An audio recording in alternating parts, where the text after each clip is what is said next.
അപ്പം ഞാനിപ്പോൾ ക്യാബിൽ കയറിയിട്ടുണ്ട്. ഞാനിപ്പോൾ നേരെ എയർപോർട്ടിലോട്ടാണ് പോകുന്നത്.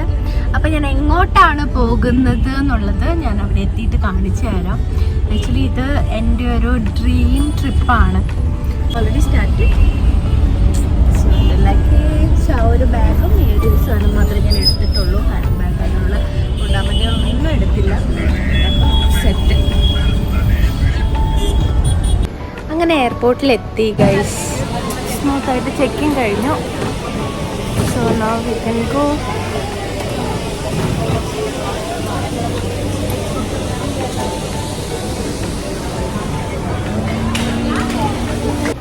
അങ്ങനെ എയർപോർട്ടിൽ ബാഗേജ് ചെക്ക് ഇൻ ചെയ്യാനുണ്ടായിരുന്നു. അപ്പോൾ ചെക്കിങ് കഴിഞ്ഞു. പിന്നെ അത് കഴിഞ്ഞ് സെക്യൂരിറ്റി ചെക്കിങ് കഴിഞ്ഞിട്ട് ഞാൻ ഗേറ്റ് നമ്പർ 1 അവിടെ നിന്നായിരുന്നു നമ്മുടെ ഫ്ലൈറ്റ്. അപ്പം ഒത്തിരി നേരത്തെ ആയതുകൊണ്ട് തന്നെ എനിക്ക് ഇഷ്ടംപോലെ സമയം കൈവശം ഉണ്ടായിരുന്നു. അപ്പം ഞാൻ കുറേ നേരം അങ്ങോട്ടും ഇങ്ങോട്ടൊക്കെ അലഞ്ഞ് തിരിഞ്ഞൊക്കെ നടന്നു. ഈ ഒരു ഷോപ്പിലൊക്കെ കയറി കുറേ സാധനങ്ങളൊക്കെ ചുമ്മാ എടുത്തും തിരിച്ചും മറിച്ചും നോക്കിയിട്ടൊക്കെ വെച്ച് അവസാനം അവർ അവിടെ നിന്ന് എന്നെ ഓടിച്ചു വിട്ടു ഗൈസ്. അപ്പോൾ നമ്മുടെ ബോർഡിങ് തുടങ്ങി. അപ്പോൾ നമ്മൾ ഫ്ലൈറ്റിലോട്ട് കയറാൻ പോയിക്കൊണ്ടിരിക്കുകയാണ്. പിന്നെ ഫ്ലൈറ്റിലെത്തി. ഇനി നമ്മുടെ വിമാനം പൊങ്ങുന്നു. നമ്മൾ നേരെ എങ്ങോട്ടാണ് പോകുന്നത്? ഡൽഹിയിൽ ലാൻഡ് ചെയ്യുന്നു. അധികം വൈകാതെ തന്നെ. അങ്ങനെ നമ്മൾ ഡൽഹി എയർപോർട്ടിൽ ലാൻഡ് ചെയ്തതും അപ്രതീക്ഷിതമായിട്ട് നമ്മുടെ സെക്യൂരിറ്റി സ്റ്റാഫ്സ് ഒക്കെ വന്നിട്ട് ഓടോട് മാറുന്നൊക്കെ പറഞ്ഞിട്ട് ഞങ്ങൾ മാറി എന്നപ്പോഴത്തേനും നമ്മുടെ ഈ CID മിസൈൽ ദിലീപ് ഇട്ടിട്ടുള്ള ആ കോസ്റ്റ്യൂം കണ്ടില്ലേ, ബോംബ് സ്ക്വാഡിൻ്റെ കോസ്റ്റ്യൂം ഇട്ടിട്ട് അവരേതോ ഒരു സസ്പീഷ്യസ് ആയിട്ടുള്ളൊരു ബാഗ് എടുത്തുകൊണ്ട് പോകുന്ന കാഴ്ചയാണ് നിങ്ങൾ കണ്ടുകൊണ്ടിരിക്കുന്നത്. അപ്പോൾ അതൊക്കെ കഴിഞ്ഞ് പിന്നെ ബാഗ് എടുത്ത് ഞാൻ പുറത്തിറങ്ങി.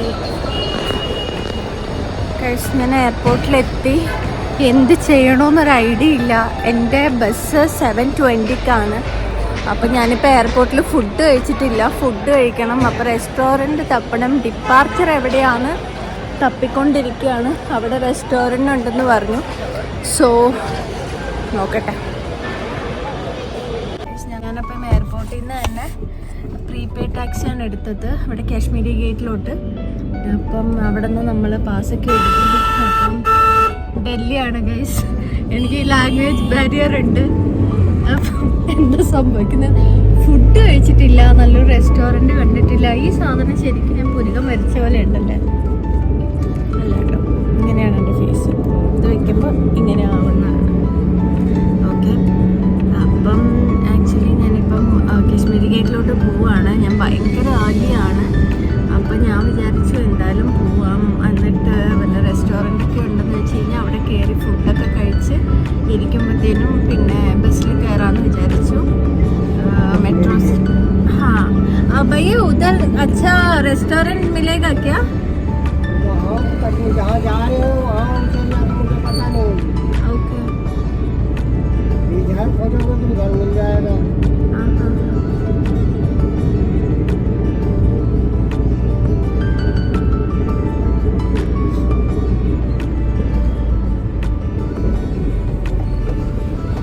ഗൈസ്, ഞാൻ അന്തം വിട്ട് കുന്തം വിഴുകിയിരിക്കുന്നത് കണ്ടിട്ട് നിങ്ങൾ ഒന്നും വിചാരിക്കേണ്ട. ഞാൻ അടുത്ത ക്വസ്റ്റ്യൻ എങ്ങനെ ചോദിക്കാന്നുള്ളത് ഞാൻ ഹിന്ദിയിലോട്ട് ട്രാൻസ്ലേറ്റ് ചെയ്തുകൊണ്ടിരിക്കുകയാണ് എൻ്റെ മൈൻഡിൽ. അത് ആലോചിച്ചുകൊണ്ടിരിക്കുന്ന ഇതാണ് നിങ്ങൾ കണ്ടുകൊണ്ടിരിക്കുന്നത്. उधर आसपास कुछ अच्छा रेस्टोरेंट मिलेगा तो उधर ही छोड़ देना मुझे. नहीं, इधर इस एरिया में तो मिल जाएगा, उस एरिया का पता नहीं। Oh okay okay okay. Delhi okay कर അങ്ങനെ പോയിക്കൊണ്ടിരിക്കുകയാണ്. कुछ पैस कुछ नहीं है.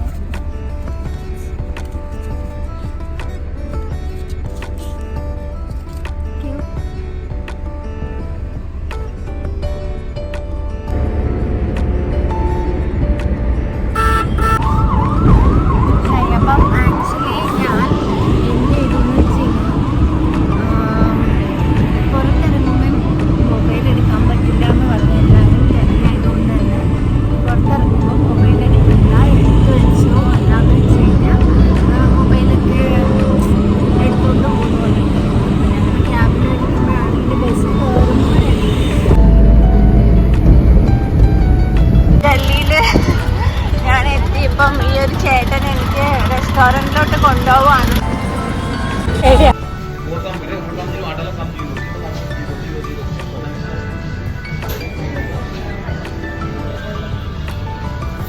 ഡൽഹിയിൽ നിന്ന് ഒരു ബർഗർ കഴിച്ചിട്ട് പോകാമെന്ന് വിചാരിച്ചിട്ട് ഇവിടെ കയറിയതാണ്. ഡൽഹിയിൽ കാശ്മീർ ഗേറ്റ് പില്ലർ 5. സോ ഞാനിവിടെ എത്തി. ബസ് 7:10-നാണ് വരിക.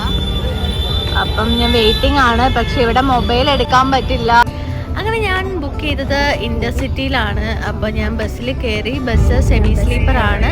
അങ്ങോട്ടേക്ക് ഞാൻ നോക്കിയിട്ട് റെഡ് ബസ്സിലോ മേക്ക് മൈ ട്രിപ്പിലോ ഒന്നിലും തന്നെ നമുക്ക് സ്ലീപ്പർ ബസ്സസ് ഒന്നും ഫൈൻഡ് ചെയ്യാൻ പറ്റിയില്ല. അങ്ങനെ ബസ്സിൽ കയറി ഇരുന്നു. എനിക്ക് ചെറിയ തലവേദനയൊക്കെ ഉണ്ടായിരുന്നു. പിന്നെ അവർ നമുക്ക് ഹൈ ലാറ്റിറ്റ്യൂഡിലോട്ട് പോകുന്ന സമയത്ത് വൊമിറ്റിംഗ് ടെംപ്റ്റേഷൻ ഉണ്ടാവും. അപ്പോൾ അതുകൊണ്ട് തന്നെ ഒരു വൊമിറ്റിംഗ് ബാഗ് വന്നു. ഇൻ കേസ് വൊമിറ്റ് ചെയ്യുവാണെങ്കിൽ. പിന്നെ നമ്മുടെ ബസ്സിൻ്റെ ഉള്ളിൽ തന്നെ ക്യാമറയൊക്കെ ഉണ്ട്. അതുകൊണ്ട് ഭയങ്കര സേഫാണ്. പിന്നെ നമ്മുടെ ഫ്ലൈറ്റിലൊക്കെ പോലെ അനൗൺസ്മെൻ്റ് ഒക്കെ ഉണ്ടായിരുന്നു അതിൻ്റെ ക്യാപ്റ്റൻ. പിന്നെ നമുക്കൊരു ഡിന്നർ ബ്രേക്കിന് ഈ ഒരു രംഗോലി എന്ന് പറഞ്ഞ ഈ ഒരു റെസ്റ്റോറൻറ്റ് അവിടെയാണ് നിർത്തിയത്. അത് ഇമ്പോർട്ടൻ്റ് ആയിട്ടുള്ള എടുത്തു പറയാനുള്ളൊരു കാര്യം എന്ന് പറഞ്ഞാൽ അവിടുത്തെ ബാത്റൂമൊക്കെ ഭയങ്കര ഹൈജീനിക് ആയിരുന്നു. അപ്പം ഇൻ്റർസിറ്റി എന്ന് പറയുന്നതാണ് ഞാൻ ഏറ്റവും കൂടുതൽ എല്ലാവരെയും അങ്ങോട്ട് ഹിമാചലിലോട്ട് പോകുന്ന സമയത്ത് മണാലി യാത്രയ്ക്ക് ഏറ്റവും കൂടുതൽ നമുക്ക് റെക്കമെൻഡ് ചെയ്യാൻ പറ്റുന്നൊരു ബസ് ഇൻ്റർസിറ്റി സ്മാർട്ട് ബസ് തന്നെയാണ്. അടിപൊളിയായിരുന്നു. കാരണം ഞാൻ തിരിച്ചു വന്ന ബസ് എനിക്ക് അത്രയും കൺവീനിയൻ്റ് ആയിരുന്നില്ല. പിന്നെ അടുത്തൊരു സ്റ്റോപ്പ് ദേ ഇവിടെ നിർത്തിയിട്ട് ചായയൊക്കെ കുടിച്ചൊന്ന് ഫ്രഷ് ആവാൻ വേണ്ടിയിട്ട്. അങ്ങനെ ഞാൻ മുകളിൽ മണാലിയിലോട്ട് എത്തി ഗൈസ്. അപ്പോൾ നമുക്ക് ഈ കാഴ്ചകളൊക്കെ കണ്ടിട്ട് മണാലിയിലോട്ട് ഏകദേശം അവിടെ കാണുന്നത് സ്നോ മൗണ്ടെയിൻ ആണ്. അത് രാവിലത്തെ ഒരു ഇതിൽ ഭയങ്കര ഗോൾഡൻ ആയിട്ടാണ് കാണുന്നത്. പിന്നെ ഇതേ മഞ്ഞുമലയൊക്കെ എൻ്റെ ലൈഫിൽ ആദ്യമായിട്ടാണ് ഇതൊക്കെ കാണുന്നത്. അപ്പോൾ ഞാൻ ഭയങ്കര എക്സൈറ്റഡ് ആയിരുന്നു. എനിക്കറിയാം ഞാൻ അത് കുറച്ചുകൂടെ അടുത്ത് പോയി കാണുമെന്ന്. പക്ഷെ എന്നാലും ഞാൻ വീഡിയോസ് എടുത്തുകൊണ്ടിരിക്കുകയായിരുന്നു. കാരണം ഞാൻ ഭയങ്കര എക്സൈറ്റഡ് ആയിരുന്നു. കാരണം ഒരുപാട് നാളത്തെ ഒരു ആഗ്രഹമാണ് ഇങ്ങോട്ടേക്ക് വരണമെന്ന്. പക്ഷേ ഇങ്ങനെ ഒറ്റയ്ക്ക് ട്രാവൽ ചെയ്യുമെന്ന് ഞാൻ ഒരിക്കലും വിചാരിച്ചിട്ടില്ല. പക്ഷെ ഞാൻ ഭയങ്കര ഹാപ്പിയായിരുന്നു. പിന്നെ എനിക്ക് ആ ട്രാവലിൻ്റെ ബസ് യാത്രയുടെ ഇടയിൽ എനിക്ക് കുറച്ച് ഫ്രണ്ട്സിനെ കിട്ടിയായിരുന്നു. അപ്പോൾ അവർ എന്നെ വണ്ടി കയറ്റി വിട്ടു. അപ്പം പോവാണ്. അവിടെ നിന്ന് എനിക്ക് ഫ്രണ്ട്സിനെ കിട്ടി. അവരാണ് എന്നെ കയറ്റി വിട്ടത്. അത് കഴിഞ്ഞ് ഞാൻ റൂമിലോട്ട് പോവാണ്. ഞാൻ കൂടുതൽ വീഡിയോ എടുക്കാതിരുന്നതിൻ്റെ കാരണം എൻ്റെ ഇതിനകത്ത് ചാർജ് ഇപ്പം തീരും. അപ്പം അതുകൊണ്ട് ഞാൻ ഒരുപാട് വീഡിയോസ് എടുത്തില്ല. നല്ല തണുപ്പുണ്ട്. ഈ കൈ കണ്ടോ മരവിച്ചു. പുറത്ത് കാണിച്ചു തരാം കേട്ടോ. മഞ്ഞുമല കണ്ടോ? മഞ്ഞുമല മഞ്ഞുമല. റൂമിലോട്ട് ചെന്നിട്ട് സൈറ്റ് സീയിങ്ങിൻ്റെ കാര്യങ്ങളൊക്കെ സെറ്റ് ചെയ്യണം. അപ്പോൾ ആദ്യം ഇതൊക്കെ ഒന്ന് നോക്കിയാൽ. പിന്നെ നമ്മുടെ ബാംഗ്ലൂരിലെ ബ്രിഗേഡ് റോഡ് പോലെ നമുക്ക് അത്യാവശ്യം ഷോപ്പിംഗ് ഒക്കെ ചെയ്യാൻ പറ്റുന്ന ഒരു റോഡാണ് ഇവിടുത്തെ മാൾ റോഡ്. അപ്പം ഇപ്പം ഈ കണ്ടത് മാൾ റോഡാണ്. ഇപ്പം നമ്മൾ പോകുന്നത് ഹഡിംബ ടെമ്പിൾ റോഡ് വഴിയാണ്. നമ്മൾ പോകുന്നത് ഓൾഡ് മണാലിയിലോട്ടാണ്. ഓൾഡ് മണാലി എന്ന് പറഞ്ഞാൽ ഭയങ്കര ഒതൻറ്റിക് ആയിട്ടുള്ള നമ്മുടെ മണാലി കൾച്ചറൊക്കെ കാണിച്ചു കൂടിയ ഒരു സ്ഥലമാണ്. അപ്പോൾ ഞാൻ അവിടെയാണ് ഇന്ന് റൂം ബുക്ക് ചെയ്തിരിക്കുന്നത്. എൻ്റെ ഒരു ഫ്രണ്ടിൻ്റെ തന്നെ ഒരു ഹോം സ്റ്റേ ഉണ്ട്, മണാലി ട്രൈബ്സ് എന്ന് പറഞ്ഞിട്ട്. അത്യാവശ്യം നല്ല വ്യൂവും അതുപോലെ തന്നെ നല്ല കോസി ആയിട്ടുള്ള നല്ലൊരു റൂമാണ് ഞാൻ ബുക്ക് ചെയ്തിട്ടുള്ളത്. പിന്നെ ഞാൻ ആദ്യമായിട്ടാണ് നോർത്ത് സൈഡിലോട്ടൊരു സോളോ ട്രിപ്പ് പോകുന്നത്.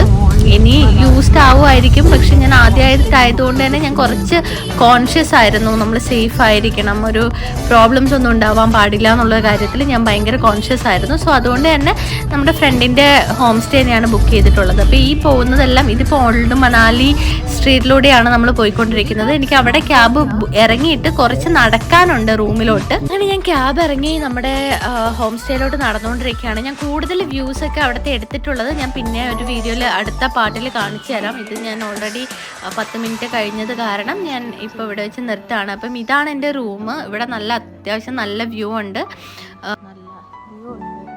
ഇത് ഓൾഡ് മണാലിയിലാണ്. So it looks so pretty and so vibrant and so cool.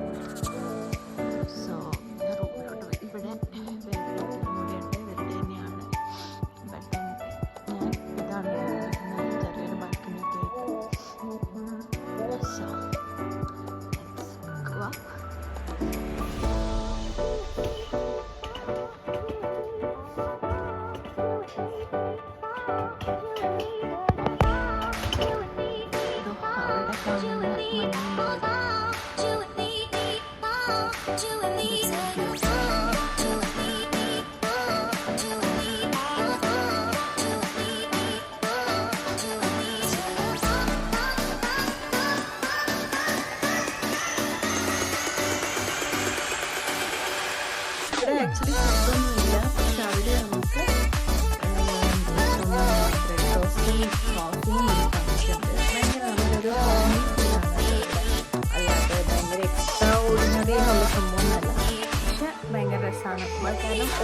Manali എന്ന് പറയുന്നത് ഭയങ്കര വൈബുള്ള കാരണം നമുക്ക് ആ ഒരു മണാലി വൈബ് കറക്റ്റായിട്ട് എന്താണെന്ന് അറിയണമെങ്കിൽ ഓൾഡ് മണാലി തന്നെ വേണം. കോഫി വന്നു, ഞാൻ കോഫി ഇട്ട് ബാക്കി വരിക അങ്ങനെ ചെയ്യാമെന്ന് വിചാരിച്ചു.